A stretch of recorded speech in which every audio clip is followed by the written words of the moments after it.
Hindi nag-i-sound. Yan, kung nakikita mo, yung hilerang ito ng patutuhan, ito'y puro mahogany. At ang, ito'y Daan puno. daang punong mahogany. Ito namang manggahan, ito daw ay 160. Pero sa ngayon, nabawasan na yun dahil sa mga bumagyo. Siguro daw na may kaunti lang ang nabawas. Pare, diretso. Ipakita mo yan. Itong diretsong iyan, kung makikita mo yan, yung linyadang iyan, yan ay patuto, puro mahogany iyan from the road, from the highway. Straight na paloob. Diretso pa hanggang doon. Diretso pa ito. Kung kita mo yung diretso ngayong napakasusukal, ay napakalayo pa mula dito sa kinukuhanan kong ito. Ayan.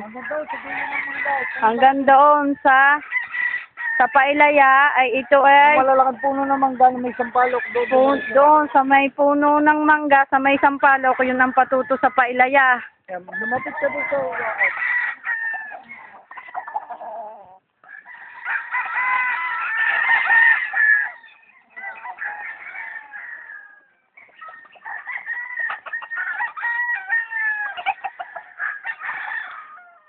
Yan, ito ngayon ay Pailaya na ang patutong iyan, kung makikita mo, yung mga manggahang iyan sa dulo, ay ang makikita mo doon sa patuto mo ay sampalok, yun, hanggang doon, hanggang sa malaking punong yun ang patuto sa Pailaya.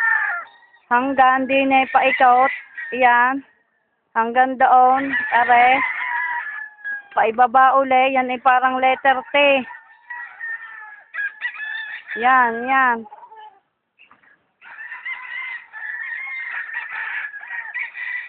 Yan, hanggang ang diretsong ito, pakarsada na uli, punta dun sa magagandang bahay. Ayan, panulukan sa tabing Ilaya.